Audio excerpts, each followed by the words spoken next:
Bibles to Proverbs chapter 24. Proverbs chapter 24 and read verse 10. Proverbs 24 verse 10. If thou faint in the day of adversity, thy strength is small. Let us close our eyes and ask the Lord to speak to us through these words. Praise you, my God. I pray, O God. I pray, O God. I pray, O God. I pray, O God. Plead, O my Jesus, I plead, O my Jesus, I plead, O my God, I pray, O my God, that you may truly speak to the hearts of your children, O God. I pray that you may truly, do a work, O God, through your word. Let it be anointed, fulfill your purpose. In Jesus' name, amen. If thou faint in the day of adversity, thy strength is small. Adversity means opposition, and the day of adversity speaks not of a single day, but a period, or a period of opposition or a period of trial that can come to your life. Every believer will have a period or certain periods of adversity when they are tested. And such a day might have come to your life, or maybe a few days, and depending on our calling and depending on the grace we have and the spiritual status that we have attained, will be the test or the trial. All through, I won't say all through, I did sleep last night, but for a good part I was waiting on the Lord and I got no verse. Finally, just before I closed my eyes, this was the verse God gave me. But I had no further revelation on it. And again this morning when I was praying, again and again and again, God kept giving me this verse. So I know that the Lord is going to speak to our hearts, and so we must also listen in the Spirit. He that hath an ear, let him hear what the Spirit is saying to the church. There will be a period of trial. There might have already been, maybe there is, but for every believer there is this period, a test. And that test will show us who we are. It's like an egg.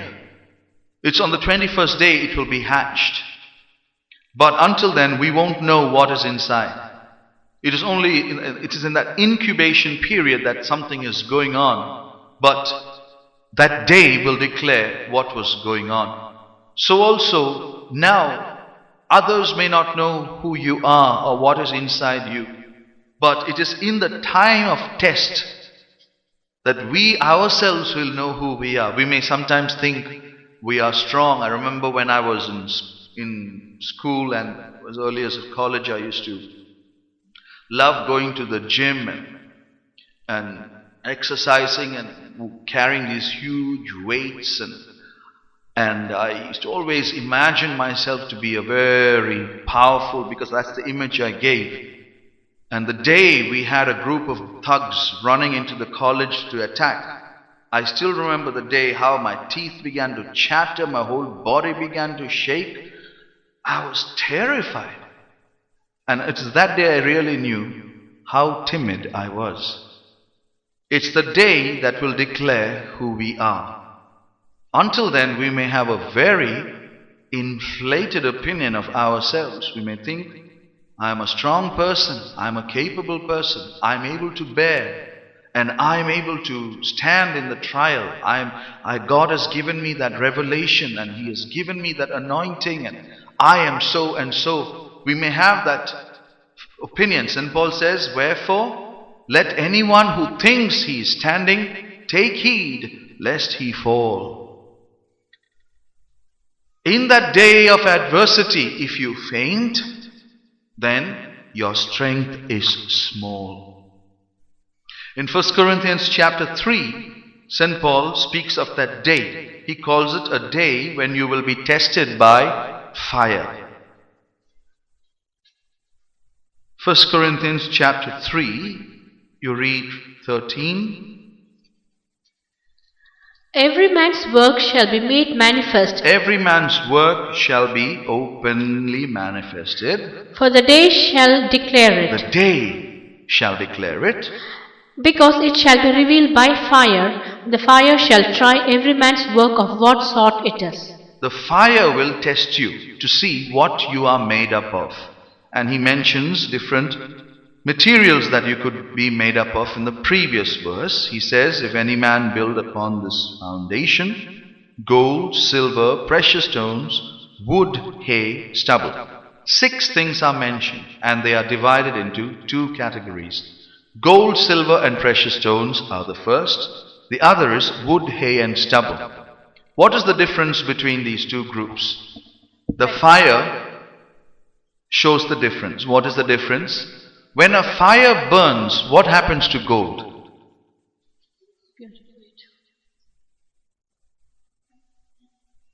Gold becomes more precious through fire. Silver is also purified through fire. Precious stones are purified through heat and fire. So, gold, silver, and precious stones are made only more precious through fire. What happens to the other 3? Wood, hay, and stubble. The same fire, what happens? They burn up and they are destroyed. So, outwardly we may all look the same. But it is at a time when we are tested that we ourselves know who we really are. And that day will declare, am I gold? I thought I was gold. I thought I was silver. I thought I was a precious stone. I thought I was jasper. I thought I was chalcedony. I thought I was an amethyst. But when the fire burned, I just burned up like hay. I realized that I had no strength. The day will declare it. What is that day? That day is that trial that we face. And I said again, every man's trial is according to his calling and according to when I say calling, I mean the place to which you have been called and the person by whom you've been called and the life to which you have been called on this earth. According to your calling will be your trial. Different people's trials are different. One sister, when she was in the UK, she told me, I saw this terrible dream. We are all seeing dreams these days, and this sister saw a terrible dream, and she said in this dream, she testified about it, and she said how she was walking through a very dark valley. Her husband was there, and both of them were walking through this dark path, and she very clearly said, as this path narrowed and narrowed, it became so narrow there was no room for us to walk. And suddenly I found myself just walking alone. And I don't know what it means. But it was so clear, the dream was very clear. And I know one thing, God always spoke to her. Within a few weeks, her husband died. And that was so true, that dream. Now, death is a very, very painful trial. Every other trial, sickness or anything else, there is some element of hope. But death is the end. And it's all over. And at that time she was tested. The funeral service took place and she was facing this tremendous ordeal of having to sit there and go through that whole trial. And I wasn't there for the funeral, but what I heard later, everybody said, we were shocked at her. We never knew who she was. We had judged her as a person who was not spiritual, because outwardly she wouldn't be a screamer, a jumper, and she wouldn't be making noises and prophesying. She was never categorized as a spiritual person. But that day declared who she was. She went through that whole ordeal with such tremendous grace. Even servants of God and went and asked, are you all right? She said, yes, I'm fine. What do you mean, yes, you're fine? Why aren't you crying? She said, I don't know. And she was so honest. She said, I don't know if it's the grace of God. I don't know if my heart has become hard. but I'm just feeling fine. And she was strong, but really she's a weak person. But that day declared who she was. Every man's work will be tried. Every man's work will be tested. Not all will go through the same trial. For some people, a little trial is enough. A small trial. They immediately faint. They will say, oh, this is too much. I can't bear. I can't go through it anymore. Why? Because now you are showing what you are made of. You are made of wood or hay or stubble. I've had enough. I'm burning up. If you faint in the day of adversity, then your strength is small. Why do we faint? We faint because of the intensity of the trial. We see about Esau. He was working in the heat of the desert. He was a hunter. He was hunting and working. And the Bible says when he came home in the evening, he was faint. He was feeling faint. The heat had really worked on him, and he came home very faint, very tired. It is that heat of the day that makes us faint. We read of a young man in 2 Kings chapter 4. We read of a young man who fainted and died because of the heat. The story is about the Shunammite, a woman of Shunem who had no children. And it so happened that Elisha the prophet visited her one day, and she was very kind to him. And so he said, "Oh, woman, what is it that you want?" And she was able to reveal her desire. She said to Gehazi, his servant, she said that we have no children, and my husband is old, and we have grown like this childless for so many years. And Elisha told her, at the appointed time, you are going to have a son. What was her reaction? She said, don't lie to me. The story is all about her son, but I'm going to give you another angle of the story. She said, don't lie to me. And she was really shocked how at the time appointed, she actually gave birth to a son. So God fulfilled His promise. Now, you read verse 15, 2 Kings chapter 4, verse 18 onwards. And when the child was grown, it fell on a day that he went out to his father to the reapers. And he said unto his father, my head, my head. And he said to a lad, carry him to his mother. And when he had taken him and brought him to his mother, he sat on her knees till noon and then died. He had what is a sunstroke. This boy, he was with his father. He was not used to the heat of the day. He had a sunstroke, and then he died. And he died on his mother's lap. And you can see how bold the mother is. The Bible doesn't say she broke down and she cried. Just see how she reacts. Carry on. And when he had taken him and brought him to his mother, and she went up and laid him on the bed of the man of God, and shut the door upon him, and went out. And she called unto her husband, and said, send me, I pray thee, one of the young men and one of the asses, that I may run to the man of God, and come again. She didn't even tell the husband, this boy is dead. She said, can you send me one of those young men? I want to go and visit the man of God. And he said, wherefore wilt thou go to him today? It's neither new moon nor Sabbath. And she said, it shall be well. All right. She said, don't worry. I'll take care of everything. I will go. And what happened? She got onto the ass and she went to meet the man of God, who was Elisha. And when Elisha heard, he was told, that woman, remember that woman, that Shunammite, she's on her way to see you. So Elisha sent a message to her in verse 26. He says, run now, I pray thee, to meet her, and say unto her, is it well with thee? Is it well with thy husband? Is it well with thy child, with the child? And she answered, yes, everything is well. Give that message to Elisha. Can you tell him everything is fine? So the message went back to Elisha saying, everything is fine. Look at this woman. The child, her only child, the child that she had longed for so many years, is dead. She does not sob, she doesn't break down, she doesn't cry. She does not even tell her husband. She gets onto an ass and she even sends a message saying everything is well. Look at her, how strong she is.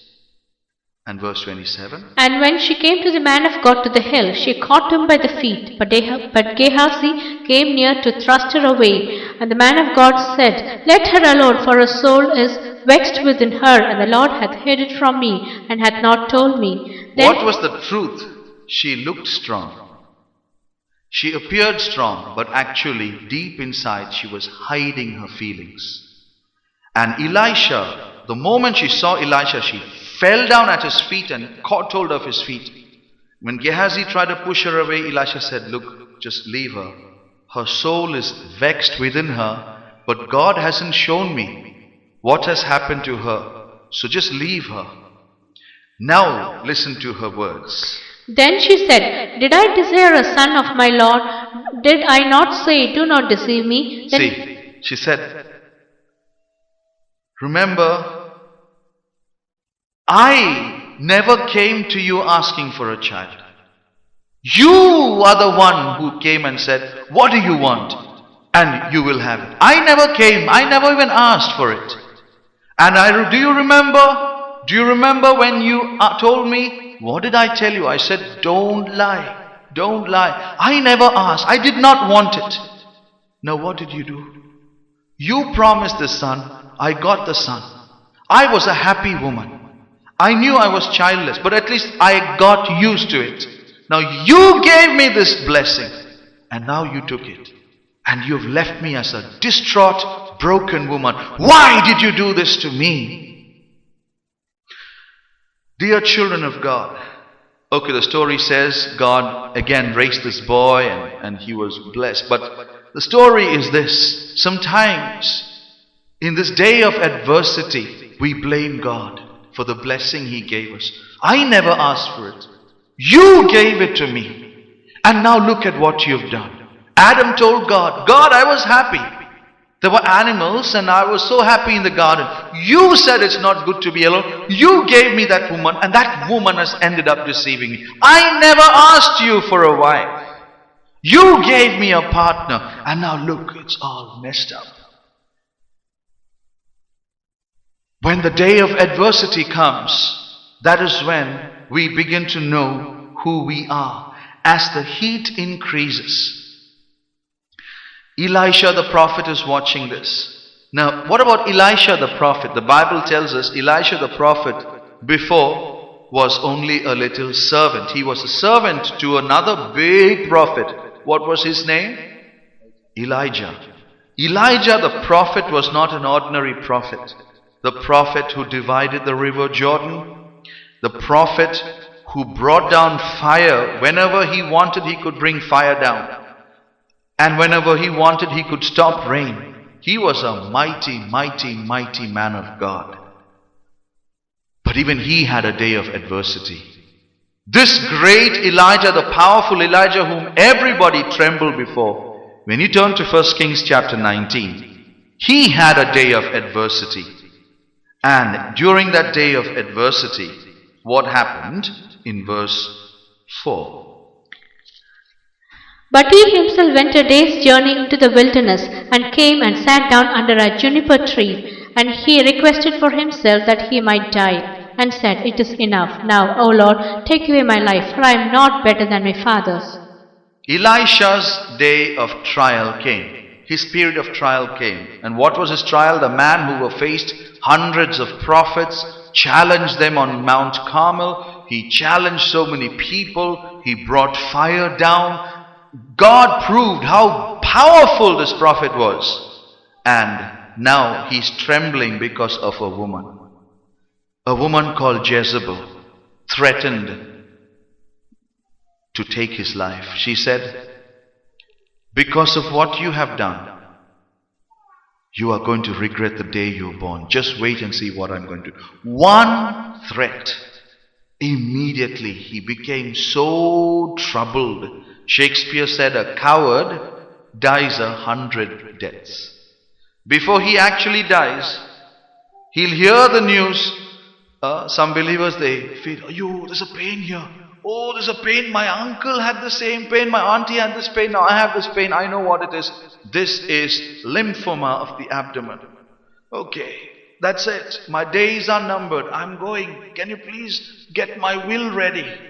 Oh, you see, the moment a day of adversity comes, we start worrying and worrying and worrying and worrying.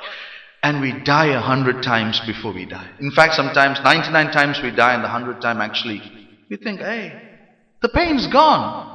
So why did I die all these times? Why did I worry all these times? Dear children of God, this is Elijah, the great prophet.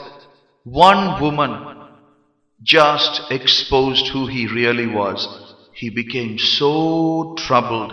And what did he say? He said, God, this is a man who prayed. Whatever he prays happens. I'll tell you, if you had this guy around, you could get anything. You could say, Lord, we want to oust Enda Kenyan. I want to become the minister. You'd become. You can even just run for presidency also. Anything he prayed happened. And now he's praying. And what is he praying? God, enough. I have suffered enough.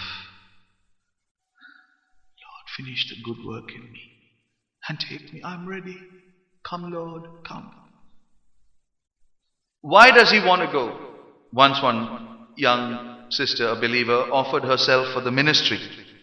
So the pastors who were interviewing her asked her, why do you want to come for the ministry? She said, because this world is such a terrible place.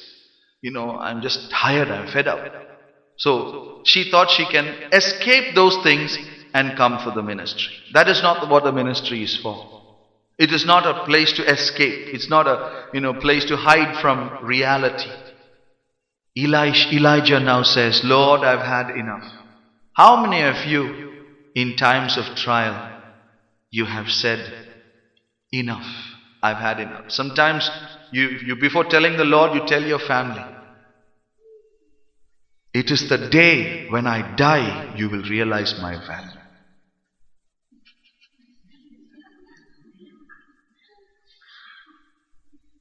When I die then you will cry. Now you make me cry. But when I die, then you will begin to cry, and I won't come back to wipe your tears.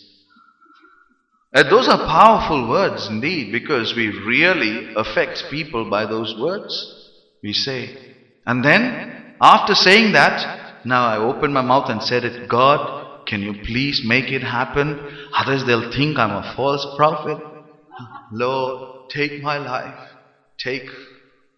If you ever pray like that, I've had enough, take me, Lord. If you ever pray like that, that prayer is not according to the will of God. This man, every prayer was answered. Now he's praying, Lord, take my life. Do you know, this man, 4,000 years later, he's still alive. There are two people who did not die. Who are they?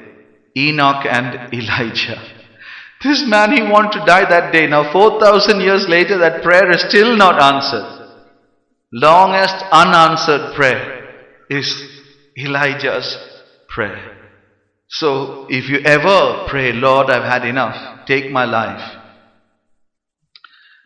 Many years later, you will still be around and you will be lying in bed as an old stricken believer, and you will have a visitor coming to your room and saying, hello. I said, who are you? Said, you don't know me, but you know my grandfather. My grandfather was in your church. Really? What is that? What's the name of your grandfather? The name of my grandfather is Dan Kirsten. You'll be around a long, long, long time. So, don't ever pray that prayer and say, God, I've had enough, take my life. You'll be around long time after we've gone. You'll be here to bless the generations after and the generations after. Indeed, you'll become the patriarch of Ireland. So please don't ever pray that prayer. Though Elijah was a mighty man, the day declared who he was. So let us really come back to our own lives now. We may have faced parts in the past, and we may be going through trials in the present, and probably in the future also. There may be periods. I remember in my own life, there were very severe parts that really just wrung me out of every drop of hope or joy and everything. I was completely squeezed to the point I could be squeezed no more. And I can still remember at that time, I said, God, at this time, if I must take one more step forward, it is only for one reason. It's because I love you. And that is all. Dear child of God, have you stopped walking? Have you stopped running? Have you become faint like Esau, like the Shunammite, like Prophet Elijah? Have you become weary in that day of adversity? It means your strength has become small. That is why you are fainting. You may be young, you may be strong, but the Bible tells us exactly why you have begun to faint. If you turn to Isaiah chapter 40 and read from 28 to 31, read about your God and read about young people and then read about what you should do. Isaiah 40, 28 to 31. Hast thou not known, hast thou not heard, that the everlasting God, the Lord, the Creator of the ends of the earth, fainteth not, neither is weary? God never faints, neither is he weary. There is no searching of his understanding. But what does he do? He giveth power to the faint, and to them that have no might he increaseth strength. If there is anyone like this, today you're fainting because of your trial, you're losing strength because of your trial, I want to introduce you to your God whom you appear to not to know. He gives power to those who are fainting, and he increases the strength of those who have no might. Carry on. Even the youth shall faint and be weary, and the young men shall utterly fall. Youth and young men, what does that speak of? They are those who are physically strong. But the Bible says, even they will faint and fall. But they that wait upon the Lord shall renew their strength. They shall mount up with wings as eagles. They shall run and not be weary. They shall walk and not faint. They shall run and they shall walk, but they will not faint. Why? Because they are those who wait upon the Lord. They will renew their strength and mount up as eagles, as we just sang.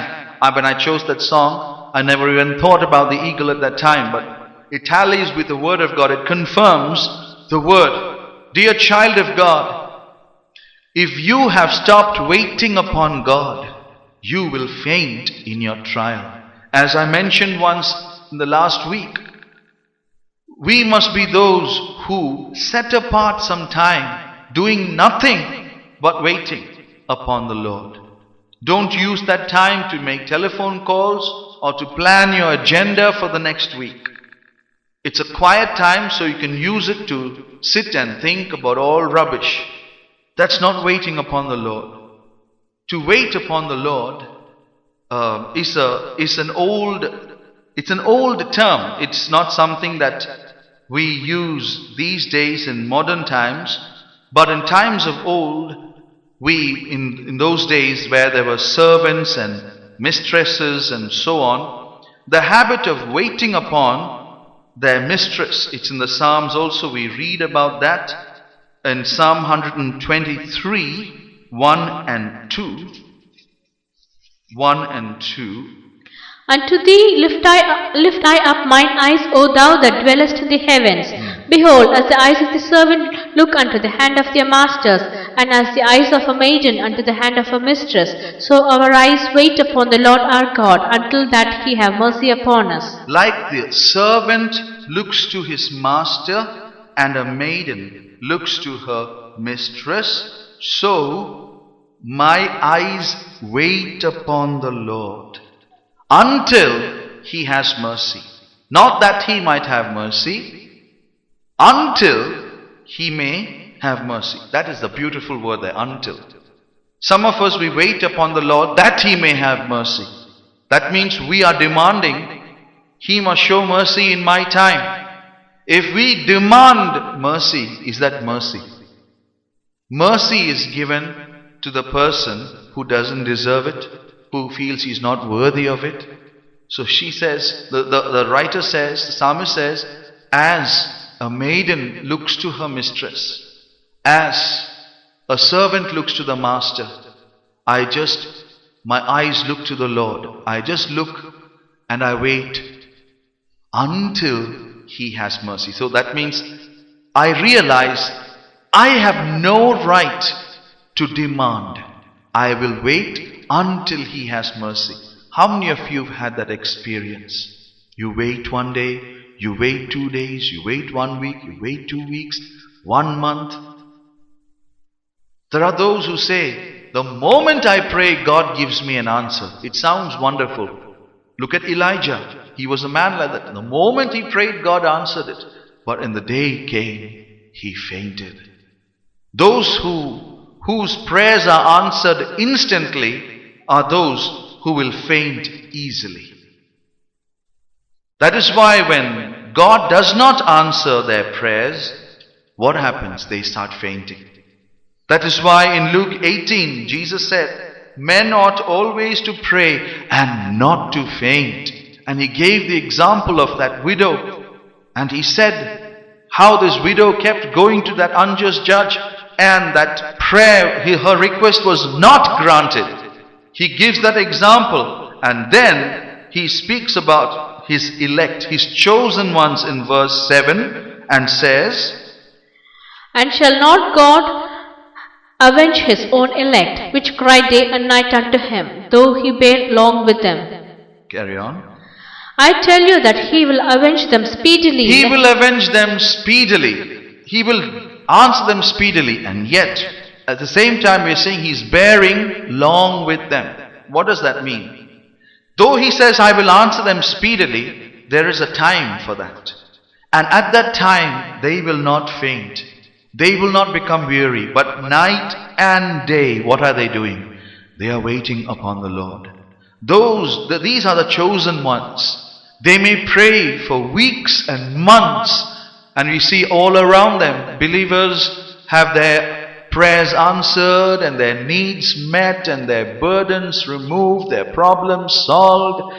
But they amongst everybody will remain with their problem, with their burden, and their prayers will not be answered, but night and day they will pray. These are the chosen ones.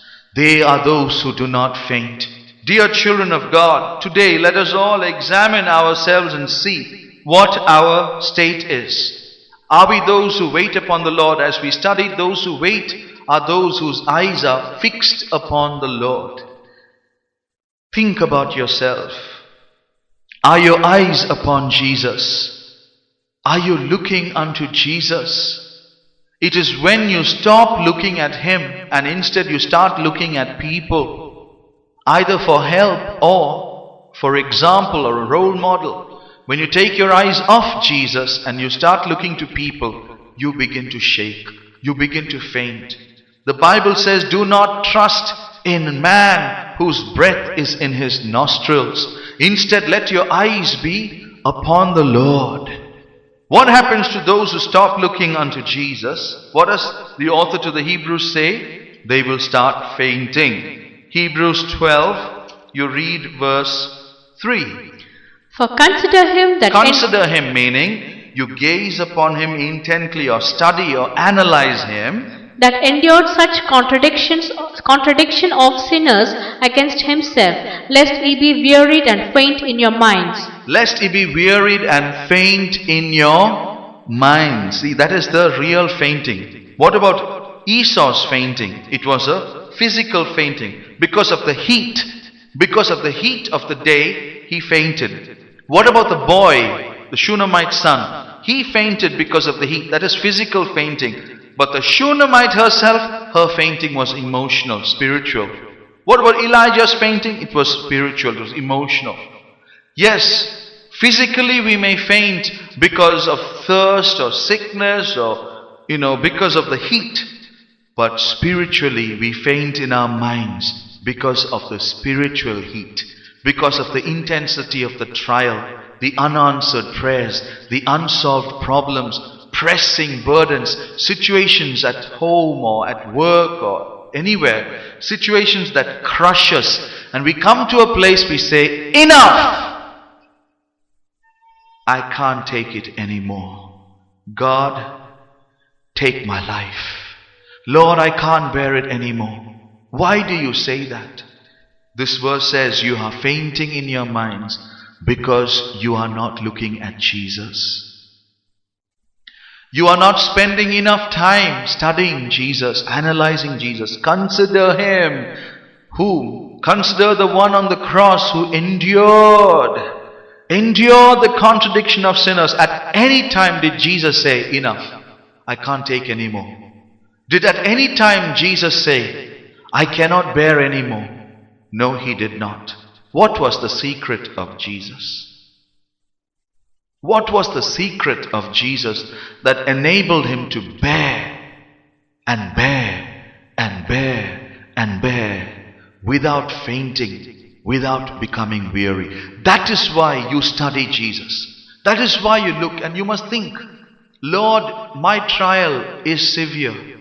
But Lord, what you went through was far more severe. And how did you bear it? And why is it that I can't bear it? So you study Him. That is real theology. Theology is not just going to a class and studying. Theology means the study. Ology means study. Theo means God. Theology means the study of God. And you don't need to go and enroll yourself in a seminary.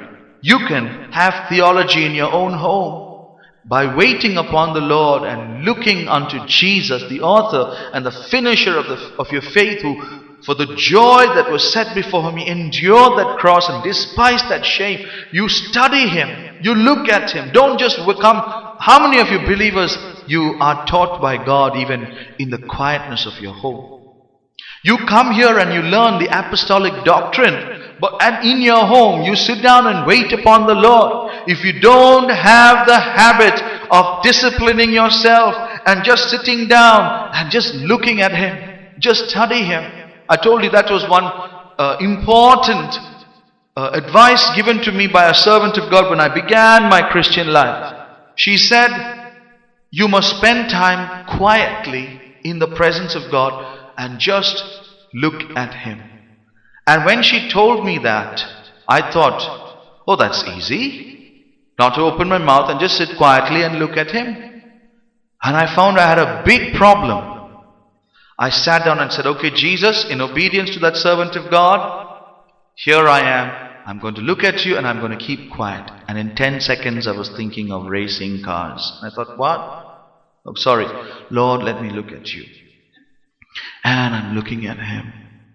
And in 10 seconds, my mind drifts off to the other time I went to my friend's house and said, hey, oh gosh, oh sorry Lord, what's the time? Oh, 25 minutes past. I'm just sitting here and thinking, okay, Jesus, here goes. I'm going to think about you. And in 10 seconds, mine's gone. And after 1 hour, I spoke to that servant of God and she said, so how was that 1 hour of prayer? I said it was very difficult. She said, I wanted you to know your problem. A wandering mind. Your mind is not able to be fixed upon the Lord. You're not able to look to the Lord.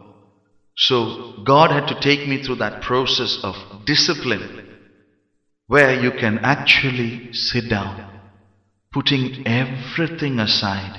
This is my time with God. Not even for my family, not for anybody. As I told you about John Knox in Scotland, when there was a knock at the door and said, the royalty has come. He said, just send word and tell them I'm praying. I'm meeting the King of Kings. They have to wait for me. how much he honored the presence of God and waited upon God. If you are a person who can wait upon God with a disciplined body and a disciplined mind, you're just able to look to him, I'll tell you, you will receive so much strength. But this is the area your personal prayer has declined. Family prayer may be there because you have to keep up that thing. If you don't do it, then your partner may say, oh, this is not a spiritual person, and maybe servants of God also will say, normally they'll ask, how's your family prayer?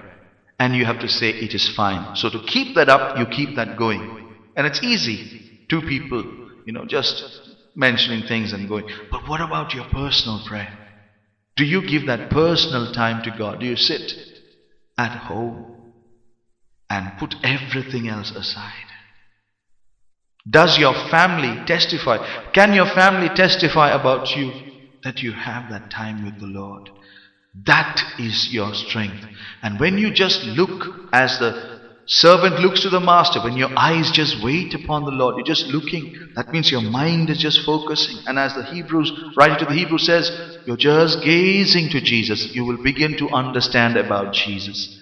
And you must try and understand, how did he suffer? You may say, well, he was the Son of God.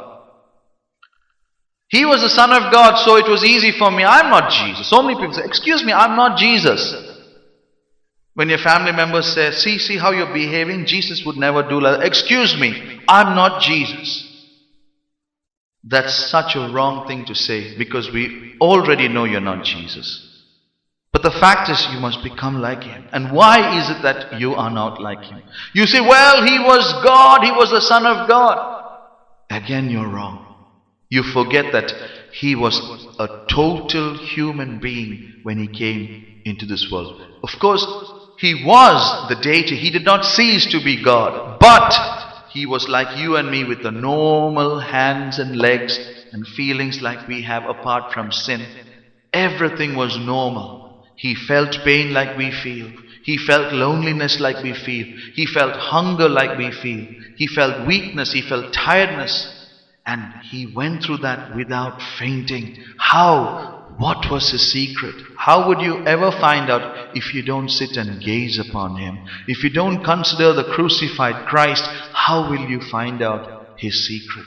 So before I go to that secret, let me just turn to James. James chapter 1. What is James's counsel in James chapter 1 verse 2? My brethren, count it all joy when you fall into diverse temptations. He says, count it all joy. Count it all joy when you go through different kinds of trials. He doesn't just say trials, it's different kinds, because the trials we face are so different. One trial may be a trial of sickness in the body. Now that's a physical trial. Another trial may be an emotional trial when your loved ones turn against you. It's an emotional trial. But there can go also mental trial when even God doesn't seem to be answering your prayers and you feel has even God turned against me? Have the servants of God turned against me? Everything is going wrong. Those are mental trials. Count it all joy when you go through trials. How is that possible? How many of you can say, every time I go through a trial, I rejoice. I'm so happy that I'm going through this trial. Rather, do we not murmur? Do we not complain? Do we not doubt? Do we not question God? Why? Because we have failed to look at Jesus. How is it possible for a person to be happy when he is going through trials? It is possible only when you know. Listen carefully. To be happy in a certain trial, it is possible only if you know that God is in control. And that God is taking you through this trial with a great purpose. When you know that God is leading you through this trial with a purpose, immediately you have confidence. I know that when He has tried me, and he has finished, I will come forth as gold. So you will not say, Lord, now I want the trial to end now. It is enough, let me die. Some of us, we know we can't commit suicide because we'll go to hell. So what do? We pray, Lord, I can't kill myself. Can you do it for me? That's spiritual suicide.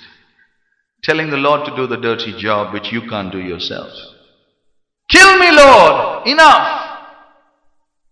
Dear child of God, you have fainted in your trial. So what do you need to do to be able to count it all joy? You need to look back on your trial and think again. Has God left me? Only if God has left you can your trial be outside the will of God. But you know very well your God will never leave you nor forsake you. He is a faithful God. He is faithful to His promise. Yesterday we were hearing He is the rainbow God. We saw 4 rainbows yesterday. Together, clumped up, 4 rainbows. What a strange sight it was. Violet, indigo, blue, green, yellow, orange, red. Violet, indigo, blue, green, yellow, orange, red. Violet, indigo, blue, green, yellow, orange, red. Violet, indigo, blue. The reason I stopped was because I stopped looking. And it disappeared before we could even enjoy the full thing. Just there for 10-15 seconds. He said, I'm faithful, faithful, faithful, faithful. And you are now doubting His faithfulness. If God is so faithful to you, can your trials be outside the will of God? No, they are not. They are not happening to you outside God's will. You are in the will of God. But God is permitting these trials. And when you realize that God is in control, what do you need? You know, this is what I will share with you. In the Old Testament, there was an object in the tabernacle called the altar. It is a brazen altar, an altar made of brass. And actually it was made of wood. It was covered, overlaid with brass. And the Bible tells us this altar was used to sacrifice animals to God. Now, until that sacrifice and was burnt and the ritual was complete, the fire had to keep burning. Now, when you look at this altar, it is made of wood. I will tell you what wood it was made of. But before that, this altar was made of normal wood. And what do we know about wood? We already heard how when the fire burns, wood will just burn. That's why you use firewood. So this is firewood. And why is an altar made of wood? That's the wrong material. Not only that, it's not just a fire in the altar. Where is this altar kept? It is in the wilderness. And we know that wilderness, desert sand. How many of you have ever walked for 20 miles in the Sahara Desert? Anyone? No one? Brother Rino, you have been in the desert, isn't it? You worked. It was air conditioned, wasn't it? Desert heat is terrible. And this altar is now sitting in the desert. What is above? The burning desert sun above, and underneath the burning desert sand. And what is inside? Burning fire. It's like everything calculated to destroy the wood. And how did the altar go through that intense heat? Scientists know for a fact. It's a fact that scientists themselves say that if wood is encased in brass, then that wood will not be burnt. It's a scientific fact. But God had revealed this fact to Moses so many thousand years ago. If you read Exodus chapters 27 and also Exodus chapter 38 from verse 1 to 6, you can understand about it. You don't have to read it now. But it tells us about the construction of the altar. It's an altar made of wood, but it is overlaid with brass. And Matthew Henry, he adds this comment. He says, the wood would have been consumed by the fire from heaven if it had not been secured by the brass. Common sense makes us ask a question. Anyone asking a question? Common sense? Because brass is able to bear the heat. What is common sense? What question does common sense make you ask? What is the material to do? Okay, probably nobody has common sense, so I will ask it for you. Why was the altar not made of brass itself? Why bother to make it of wood and then overlay it with brass? Why couldn't the altar be made fully of brass? Because God was wanting to speak to you. He is speaking to you, and even now He is speaking to you. Therefore, He chose to make it of wood, and the wood was from a particular tree called the cedar tree. In Isaiah 41:19 we read of it, and the wood that comes from this cedar tree is called the shittim wood. That we read of in Exodus 26 verse 15. The wood from that tree is called the shittim wood. Now let me tell you something about this wood. This wood is black, and it comes from the forest, and it is rough. It is a twisted wood, twisted with age, and it is weak, and it is thorny. What does all this speak of? It's ugly, it's rough, it is twisted, it is weak, and it is thorny. Isn't this a mirror? This shittim wood so perfectly describes you and me. It tells us who we are. We are ugly. How many of you say I'm ugly? Nobody? Gosh. An entire church with beautiful people who have no common sense. I'll tell you, you are unique. Alright. Now, I'm talking spiritually. Spiritually, we are more ugly than we are physically. We are rough. How many of you say, I'm a very gentle person? I'm like a cat. Meow. I just purr. Yeah. Push you into a corner and you let me know how sharp your paws are. So gentle, so feline. Like a cat, you move gently, do everything gently. Pushed into a corner, we'll know that you're from the cedar tree and you're like a cheetah. This wood is rough and twisted. That speaks of our character. We are also rough. Our words can be rough. And in family situations, when people don't deal with us as we want them to deal with us, we start manifesting demons there, and our words are rough, our attitude is rough, and we become twisted. As you know, with age it is twisted. We also, as we grow and grow and grow, we become more crooked. In our words, in our plans, we look normal, we smile, but what does the Bible say? Their mouth is as smooth as butter, but in their hearts there are drawn swords.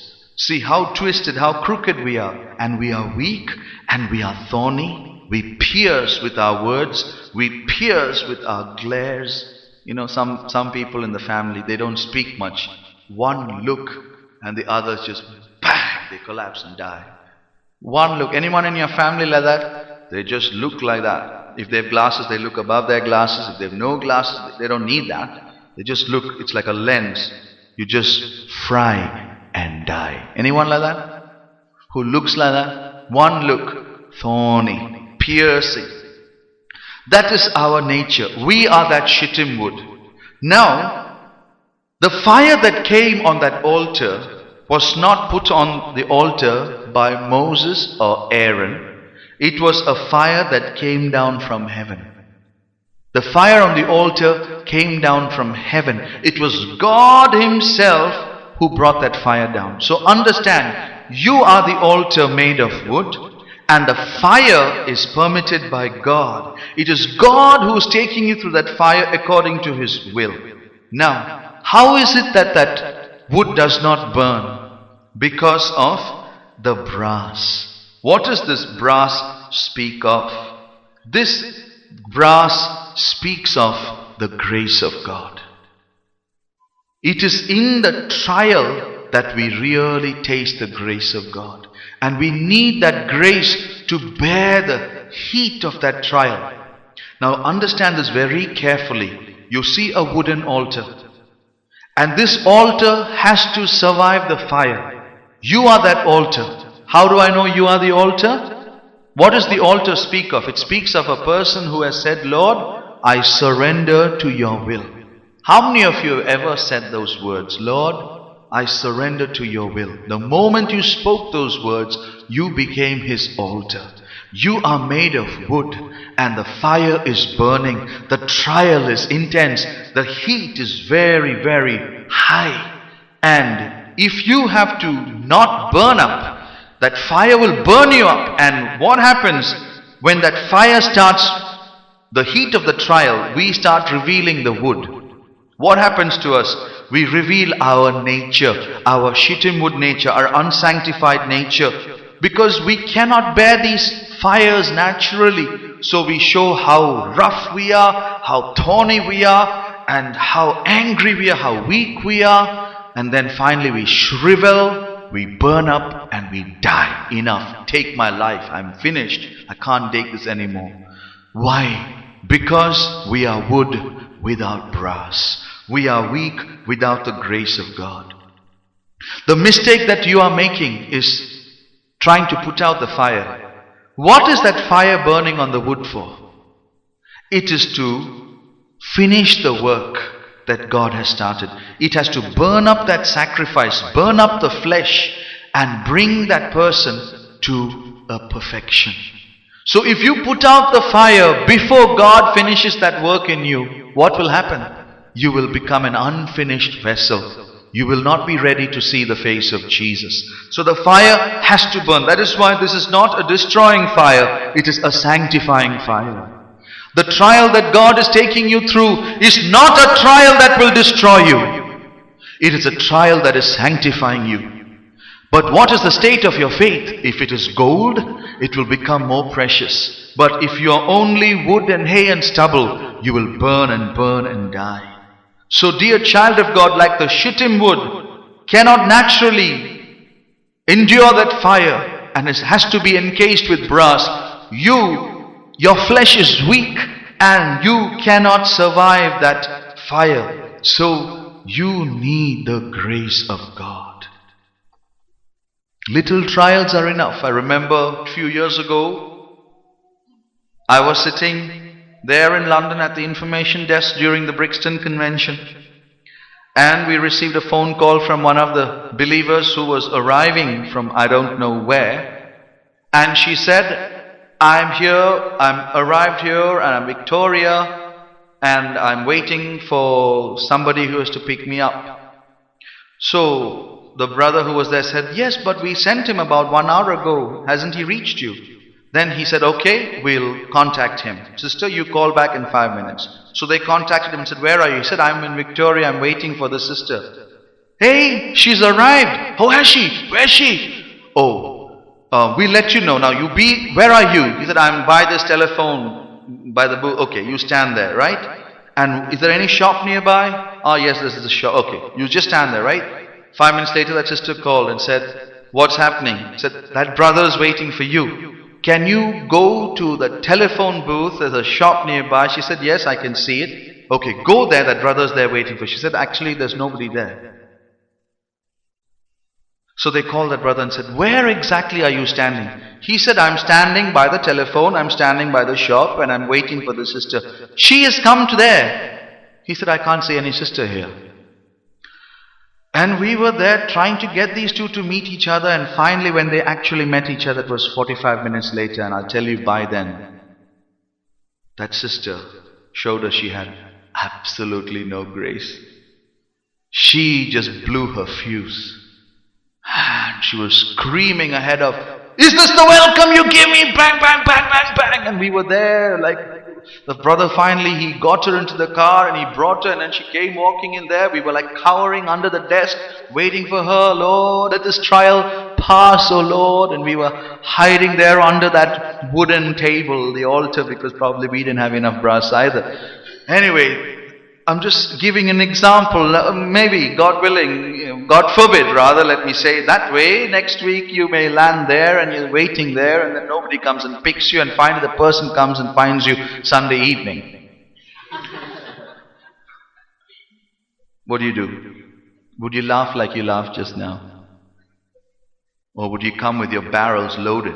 Where's the person here in charge? I need to speak to that person. Do you know how much I spent? Do you know how much I went through? Do you know how many prayers it took God to answer? Do you know how many mountains He had to move? Do you know how much the people in Ireland fasted and prayed for me? Do you know how many things God had to do to bring me? And here I am to enjoy the convention, and you come and spoil the whole thing. This is why people told me, don't bother going, there's more blessing back home. Why do you want to bother to go? I should have listened to them, blah, blah, blah, blah, blah. Anyway, I'm sorry. So, we know how to put a quick whitewash. No brass, but some whitewash there. Sorry, S-O-R-R-Y. Pastor Wesley used to say, that's a magical word that the English have invented. It cancels all our sins. Do everything you have to do. Say all that you have to say, and in the end you say sorry. And that person has to forgive you. You know why? Because Jesus said so. And if they don't forgive you, say, see, you don't have the character of Christ either. You're supposed to forgive me. You're not forgiving me. Look at you. Look at you. Why are you looking at me? Look at yourself. Go and look in the mirror. Look at your faults. Don't look at mine. My faults are big, but you're bigger. Dear child of God, you need to think about your life. If your trials are intense and the fire is burning, then what you need is brass. Don't try to put out the fire. Don't try to kill the person who is causing the fire to burn. The fire is burning with a purpose. How many of you can believe that? Do you know that Jesus was on that cross and the fire went on burning for 6 hours? It was not a quick death. It was not a lethal injection. One moment his eyes were bright and then he leaned back and he closed his eyes, and that was it. It was not like that. For 6 torturous hours he hung there, dying slowly, the most miserable, cruel death invented by the Romans, not as a means of death, but as a means to intensify the victim's pain. That was crucifixion. And Jesus went through that barbaric torture for 6 hours. And do you know how rightfully, being in a human frame, in a human body, he could have easily said, God, this is a bit too much, because nobody has been through what Jesus went through. He could have said, enough, I can't bear it, I can't take it anymore. But to that very last minute, Jesus looked at the ones who were causing his pain and said, Father, forgive them. Father, forgive them. Father, forgive them. How did Jesus do it? How is the question. You read Hebrews chapter 2, verse 9. But we see Jesus, who was made a little lower than the angels for the suffering of death, crowned with glory and honor, that he, by the grace of God, should taste death for every man. How does he taste death for every man? That he, say it, confess it, that he, by the grace. See, you don't listen. What do you think when a Bible reader reads? It's like break for you to look at your neighbor and ask, how are you, is it? Or what's for lunch? You must listen. You must listen when the Bible reader is reading. What did we just hear? That he, by the grace of God, should taste death for every man. How did Jesus endure that suffering? It was by the grace of God. So understand, there are 3 things in your life. 1, there's a fire burning. Secondly, there are areas in your life that God is dealing with, unsanctified natures that God is burning through that fire. So that fire must burn. Thirdly, the grace of God. These are 3 things that must be found in your life. I'm not saying the second thing must be found, but it is naturally found. There are so many unsanctified natures in you. The fire puts out, the fire is the one that burns up those things. I told you about gold. When gold is not pure, it has alloy in it. It has other metals joined to it. So when the fire burns, the alloys melt and the gold becomes precious. The fire will not burn long enough to melt the gold. It will stop just before the gold melts. And when gold becomes pure, it mirrors the image of the one who is sitting in front of it. So St. Paul also was going through this fire in his life. It was a painful physical trial. And 3 times he prayed. He said, Lord, put out this fire. Enough, Lord, I can't go through this anymore. Enough, enough, enough. But each time he prayed, his prayer was not answered. In the end, what did the Lord tell him? He said, Paul, my grace is sufficient for you. 2 Corinthians chapter 12, verse 9. Why? Why was that? Why did God say that to him? Why did God want him to ask for grace? Because Paul had some unsanctified areas in his life. He himself mentions it in that chapter. He speaks about his pride. His pride was growing in him because of the abundance of revelations that God was giving him. So if God allowed that pride to grow, that pride would destroy him. So he needed a fire. The fire began to deal with that pride. But what happened to Paul? The shittim wood was weak and it was burning. So God told him, Paul, you need a little more brass. My grace is sufficient for you. When Paul learned that, then he says, most gladly therefore, I will rejoice in my trials. I will rejoice. I will praise God. That is why Jesus said, when people turn against you, bless them. When they curse you, you bless them. When they despise you or abuse you, you pray for them. How high is that standard? And how low are we? 3 kinds of heat on the altar. The sun's heat from above, the heat of the desert sand from below, and the fire burning inside. We know how these speaks of 3 kinds of trials we can have. The fire burning inside us speaks of emotional trials. And the heat of the sand upon the wood speaks of the physical trials. And the heat of the sun from above, it's from the sun that God made. It speaks of mental trials, comes to our head or to our mind. So our spirit and our soul and our body are all affected by these trials. And as we go through these diverse temptations, James says, count it all joy. How was St. Paul able to count it joy? By the grace of God. Dear child of God, please do not be misinformed about your trial. Don't forget that God's hand is in your trial. Don't forget that all your physical, mental and emotional problems are being carefully monitored by the eyes of a faithful Father. And you have forgotten that He is in control and He is using the people that have created this fire in your life. Dear child of God, you need to ask God for more grace. Don't make yourself miserable by believing what is not true. God is doing a precious work in your life, and that work will surely be completed by your faithful God. But you must trust Him, and you must cling to His promise, and you must hold on to Him. Yes, the day of adversity will show us who we are. We are made of shittim wood. That's why we are fainting. But it is at this time we need to ask the Lord, Lord, I need more brass. Lord, I need more grace. Give me more grace to bear. Oh, Jesus, give me more grace to bear. Let the fire burn and cleanse me, O God. But, O Lord, I do not want to be a twisted, hardened, rough, thorny, weak shittim wood that shrivels up, burns and dies. Give me more grace, O God, and surely the Lord will grant you grace to go through the trials that you are going through, and He will finish that good work that He has started in your life. Shall we stand?